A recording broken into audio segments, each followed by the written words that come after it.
David is an adjunct associate professor at Southern Cross University and previously a teacher and a school principal. So David's research focuses on teacher pedagogies that engage all students, but he has a real particular interest in how these can improve outcomes for students from communities of disadvantage, and focuses on issues of social justice and social inclusion. So he's widely recognised both nationally and internationally for his research in education, in issues related to school funding, student engagement, how teachers understand and practice democratic education. And David appears, you may recognise him, regularly on national and regional radio, television and in newspapers. So in this session, David's going to be discussing whether student engagement can be a key centralising factor in the success of successful implementation of empowering classroom pedagogies, which I'm really looking forward to. So over to you, David. Thanks very much, Megan, and welcome to everybody. Most of you, I hope, are school teachers or going to be school teachers. So I'm just going to share my screen and I'll get cracking.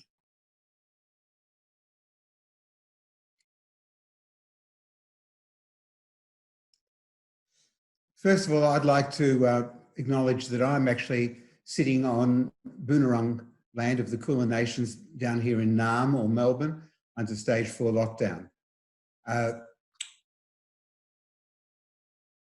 I'm going to talk about the research that I've been doing for the last probably 30 years, but for the first 17 years as a school teacher and school principal, I had no idea that I was actually doing research, but I was doing practical pedagogy.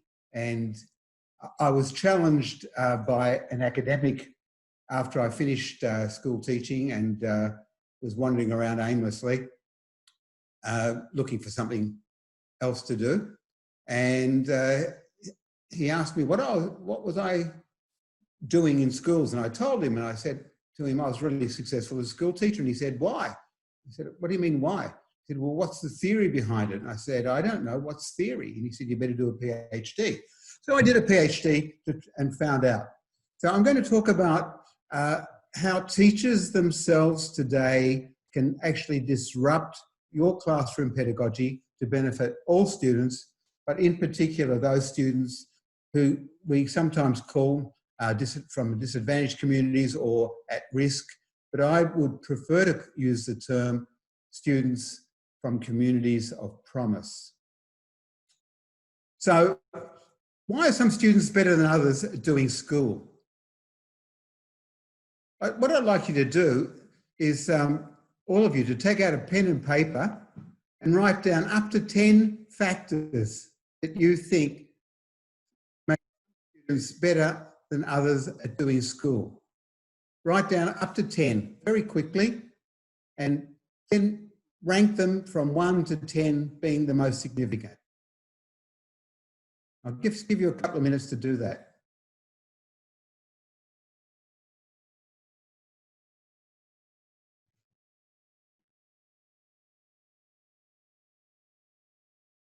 And if we could all see each other's work, I'd ask you all now to share, but perhaps pop a couple of your top 3 in the chat box so we can all have a look at them.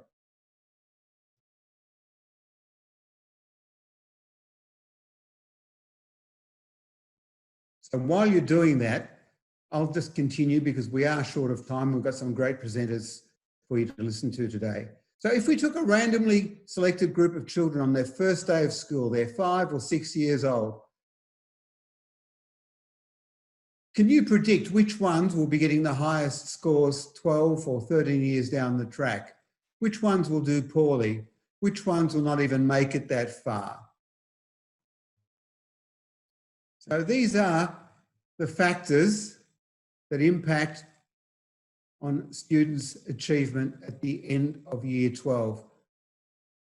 And up in the top is socioeconomic status, because we know that up to 50% or more of the outcomes of students are predetermined by the socioeconomic status and their parents and where they live. The school environment, motivation, interesting reading. I mean, if you can't read, how can you do well at school?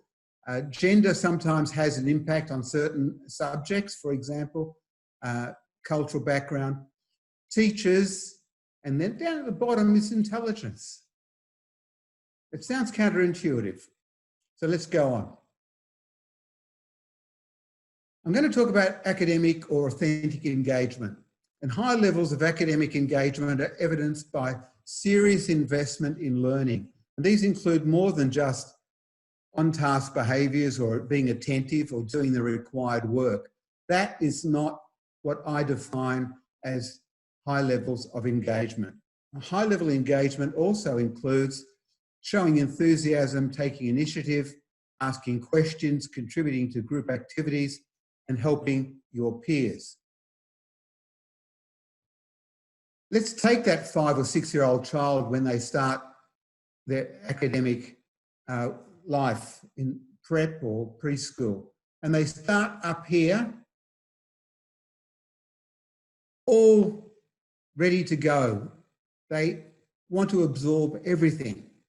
All the children in the prep class, and I've got grandchildren who are now in grade 1, but was in prep last year, and their enthusiasm for learning is immeasurable. They're always on task. They always want to do something involved with their learning.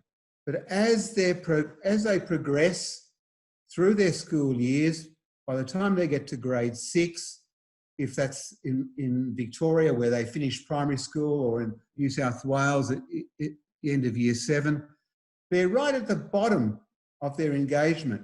They then go up into secondary school and their engagement increases a bit. And then by the time they get to year 9 and year 10, it's already dropped again. And it only increases in the final 2 years because of the high pressure examinations at the end.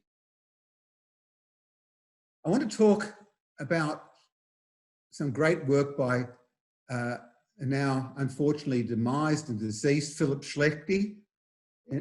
He's from the United States. You can look up his work online, but a very, very informative and powerful website with lots of free resources on there. Phil Schlechty talked about 5 levels of engagement, not just off and on, but academic or authentic engagement, strategic compliance, ritual compliance, retreatism, and rebellion. And I'm going to go through these 5 very quickly and see where you think you might be when you were a child in school, or if you're a current school teacher where the majority of your classes, of your students are. So we'll start at the end. Rebellion or resistance. This is a student who's totally disengaged from current classroom activities and goals. The students actively often engaged in their own agenda, something that they make up themselves. And I remember myself, when I was in school, I would often be very disruptive in class because I was totally bored. So the student creates her own meanings and her own goals. If you think about some of the Hollywood movies where we've got these recalcitrant students, they're not just mucking up in the classroom, but they're actually trying to achieve something. Too often the rebellion's seen as acting out, and often encouraging others to rebel and act out too. And that's what we hate most in our classrooms, don't we? So students who are in rebellion learn little or nothing from the task or any activities. Sometimes they learn a great deal from what they elect to do, though rarely that which is expected of them by their teachers. And finally, they develop really poor work habits and sometimes develop negative attitudes towards intellectual tasks and formal education. School is not for them. Retreatism is where the student is disengaged from the current classroom activities and goals, and they're thinking about other things or emotionally withdrawn from the action, but they're not physically or actively interrupting the class. The student rejects both the official goals and the official means of achieving those goals. In other words, they don't care about what's going on in the classroom. The student feels unable to do what's being asked or is uncertain about what is being asked. The student then sees that their education that they're getting has very little relevance to their own lives. The students who are in retreat don't participate and learn very little or nothing from any of the tasks that we give them. Ritual compliance is another step up. The work still has no meaning to the student and is not connected to them, or it doesn't have any meaning. But they don't substitute goals for the student. The student seeks to avoid confrontation or approbation. In other words, they don't want to get into trouble, so they don't cause any trouble. For them, the emphasis is on doing the bare minimum. What do I have to do to get this done? How much work do I have to do? These kinds of students, when I was teaching in school, would come to me in the morning and say, "Sir, I've done your homework." And I would say to them, "No, it's not my homework. I did my homework many years ago. This is your homework." So students who are ritually compliant learn only at very low levels, and they often have a very superficial grasp of what they learn. If you think about Bloom's taxonomy, they're not doing any of the higher levels of learning that's required for them to actually gain knowledge. And they don't retain, therefore, what they learn, and they can seldom transfer what they learn from one context to another. Strategic compliance, this was me when I was a senior student in high school. I did what I needed to do, and I did it well, but not for the right motives. So the official reason for the work is not the student, is that the student substitutes their own goals for the goal of the work. The substituted goals are instrumental, you know, getting good grades, looking like you're the smartest in the class, getting into a university degree, getting parental approval. If you think about tiger mums and the pressure that they put on their kids. So the focus is on what it takes to get the desired personal outcome rather than on the nature of the task itself. So that's everything that they students do and achieve is extrinsic, it's not intrinsic. If the task doesn't promise to meet that extrinsic goal, the student will abandon it. Think about Year 12 students who all they want to do is get into university, and therefore they don't participate in the rest of the school life. All that they want to do is study, study, study, but they don't participate in peer work, they don't participate in sport, etc., etc. So students who are strategically compliant learn at high levels, but still have a superficial grasp of what they learn. And again, I'll use myself as an example. I did extremely well in Year 12, getting straight A's. Do you think I remember anything of what I learned from that time? Absolutely not. Finally, we've got productive or authentic engagement. The student sees the activities that they're doing as really personally meaningful. This means something to me. I want to learn this. The student's level of interest is sufficiently high that he or she persists in the face of difficulty. This is kind of reflective of Vygotsky's zone of proximal development. They're learning right on the edge of the ZPD. The student finds the task sufficiently challenging that she believes she'll accomplish something of worth by doing it. They're proud of their work. They want to see their work up on the walls. They want to see their work being publicised. The student's emphasis is on optimum performance and on just getting it right. They'll do and redo their work. So therefore, students who are authentically engaged learn at high levels and have a profound grasp of what they learn. And they retain what they learn, and they can transfer that learning, most importantly, to new contexts. Now, Schlettke talks about three kinds of classrooms: the pathological classroom, where there's very little authentic engagement, a lot of rebellion, a lot of retreatism, a a lot of passive compliance and ritual engagement. That's a sick classroom. And too often we don't know what to do in such a classroom. So what we do is we give them worksheets and busy work just to survive. This was what my first couple of years of teaching looked like, actually.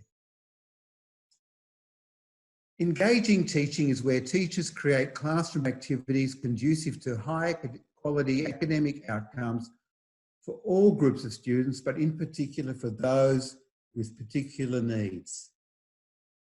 So in a well-managed classroom, we've got a lot more authentic engagement, but we still have retreatism, passive compliance, ritual engagement, but we don't have any rebellion. This was probably me in my middle years of teaching. But as the movie says, this is not as good as it can get. So here's some preliminary conclusions. It's too simplistic to define engagement in terms of deficiencies arising in the students. Assumptions that they are at best poor learners. If students are to successfully engage in school and their knowledge systems, then these systems must connect to and engage with the students' cultural knowledge. Those of you who have the fortune of teaching Indigenous kids know that this is the only way that we have success with Indigenous learners. The students are the ones who are best placed to tell us whether their education is working for them. Do we ever listen to them, however? So this is what I've learned, and this is what I'm going to share with you. If we want to be disruptive pedagogues, we have to be transformative and use what I call core pedagogy. Core pedagogy stands for connecting to the student's cultural background and knowledge. Owning the work that the student does and sees themselves as represented in the school work. Our pedagogy, our work that we do in the classroom has to be responding to the students' needs, and not now, but not later. Too often students would ask me, "Sir, why do we have to learn about Ron?" And I said, "What do you mean about Ron?" And they would answer me and they would say, "Sir, you keep on telling us that we'll need to know this for later on." And finally, and most importantly, because it comes last, what we do in the classroom has to be empowering the students to know that school will make a difference to their lives. I call that core pedagogy. That's what we teach.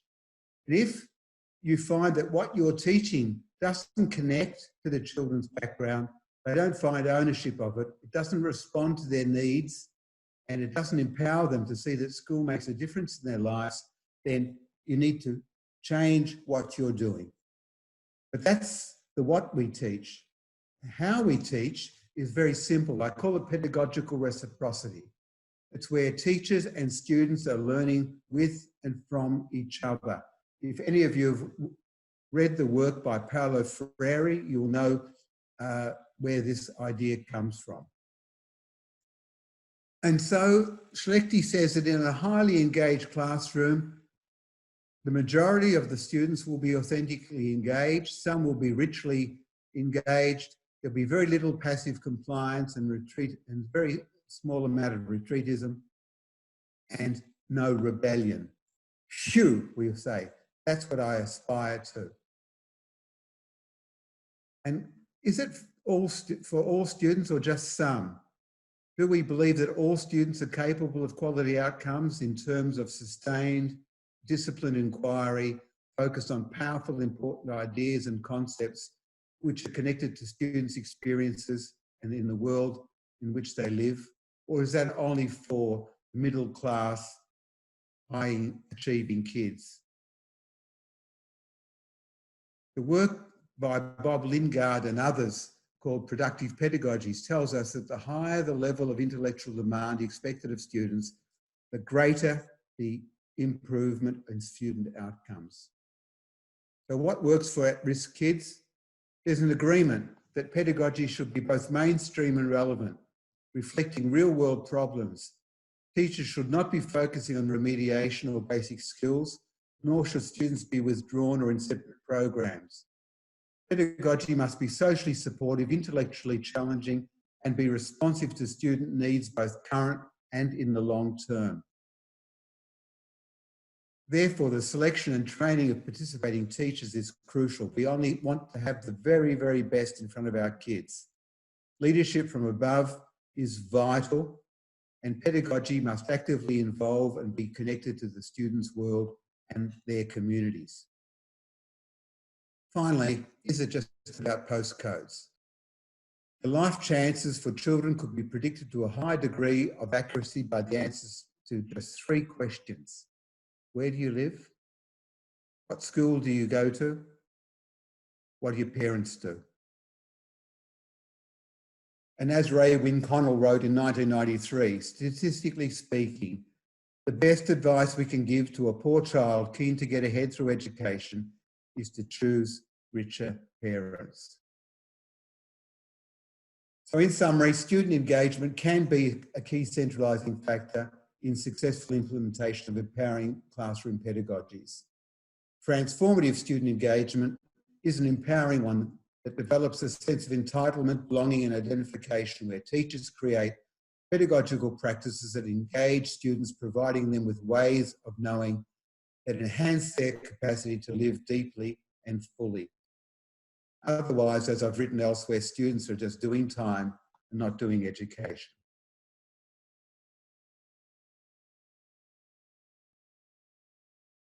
As teachers, we have the power to tip the scale from risk to engagement.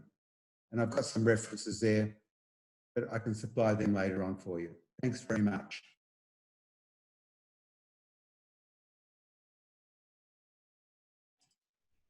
Thank you so much, David.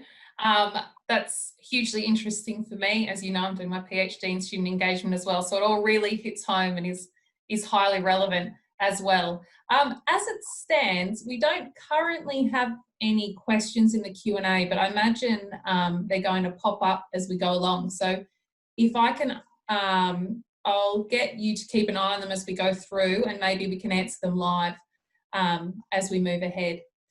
So in that case then, let's, actually there's a question here in the chat, and it says, we've known this for years. The question is, how are we going to disrupt the way things are? Where are the levers for transformative change? So that's a question for you, David. The question is, how are we going to disrupt the way things are? Sure. Look, as I said, this is what teachers can do in the classroom. You don't need permission to do this. You can just, as you step into the classroom tomorrow, if you're not in lockdown in Melbourne like I am, as you step into the classroom, have a look at what you're teaching, have a look at the students who you're teaching, and make sure that you are connecting to their real worlds so that they own the work and that the work responds to their needs, and that you're empowering them to see that what they're learning will make a difference. I hope that that answers your question. Don't need permission. Don't wait. Don't wait until somebody gives you permission to do this. Once you start doing this, you'll see that teaching becomes not just a pleasure, but easy, and the students will be there with you, and you won't have to deal with rebellion in the classroom. You'll be engaging almost all the kids all the time. One thing, however, Philip Schlechty does say in his work, working on the work, is that if we were all engaged 100% of the time, we'd have a headache, you know. So don't be too hard on yourself. Thank you so much, David. Really interesting, and I think it's given everyone a lot to think about in regard to their classrooms and engaging students.